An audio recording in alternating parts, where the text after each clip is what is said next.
சிவகங்கை மாவட்ட திமுக கலை இலக்கிய பகுத்தறிவு பேரவையின் சார்பில் 31ஆம் நாளாக நடைபெறும் நீர்மோர் பந்தலில் கழக தலைவர் தமிழக முதல்வர் மு.க.ஸ்டாலின் அவர்களுடைய ஆணைக்கு இணங்க மாவட்ட கழகத்தின் செயலாளர் மாண்புமிகு கூட்டுறவுத்துறை அமைச்சர் கே.ஆர். பெரியகருப்பன் அவர்களின் அறிவுறுத்தலின்படி முன்னாள் அமைச்சர் தென்னவன் அவர்கள் தலைமையில் காரைக்குடி நகர்மன்ற தலைவர் சி. முத்துத்துரை அவர்கள் முன்னிலையிலும் நகர்மன்றத்தின் துணைத் தலைவர் நகர திமுக செயலாளர் குணசேகரன் அவர்கள் முன்னிலையிலும் மாவட்ட சுற்றுச்சூழல் அணி துணை அமைப்பாளர் ஆர். சாய் சுரேஷ் அவர்கள் இன்றைய தினம் பொதுமக்களுக்கு நீர்மோர், நொங்கு, சர்பத் ஆகியவற்றை வழங்கினார்.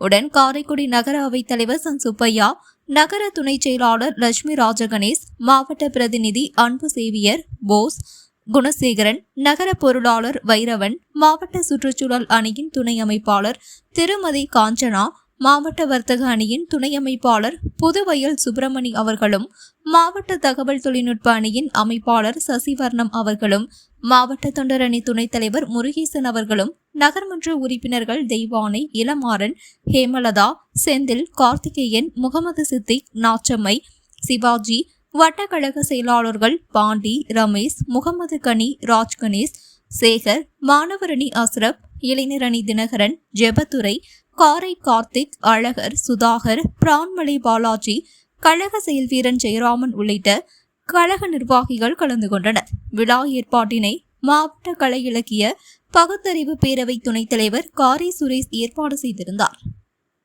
நமது சாய் சுரேஷ் அவர்களுக்கு நகர்வளத்தின் சார்பாகவும் நகர்மன்றத்தின் சார்பாகவும் வாழ்த்துக்களையும் நன்றியை தெரிவித்துக் கொள்கிறோம். என்னுடைய மாண்புமிகு முதல்வர் அவர்களுடைய அறிவுறுத்தலின்படியும் ஆணைக்கிணங்க நமது எந்நாளும் அமைச்சர் கே.ஆர். பெரியகருப்பன் அவர்களுடைய வழிகாட்டுதலின்படியும் எனது அரசியல் ஆசான் மு. தென்னவன் அவர்களுடைய ஆணைக்கிணங்கவும் நகர்மன்ற தலைவர் அண்ணன் முத்துத்துரை அவர்களுடைய முன்னிலையிலும் அண்ணன் நகர்கழக செயலாளர் குணசேகரன் அவர்கள் முன்னிலையில் நடைபெற்ற இந்த கோடைகால மக்களின் தாகம் தணிக்க நடைபெற்ற இந்த மோர்பந்தல் விழாவிற்கு வருகை இருந்த நகர்கழக சொந்தங்கள் அனைவருக்கும் எங்களது மாவட்ட சுற்றுச்சூழல் அணி சார்பாக நன்றியை தெரிவித்துக் கொள்கிறோம். காரை நியூஸ் 24 சேனலை லைக் பண்ணுங்க, ஷேர் பண்ணுங்க, மறக்காம சப்ஸ்கிரைப் பண்ணுங்க.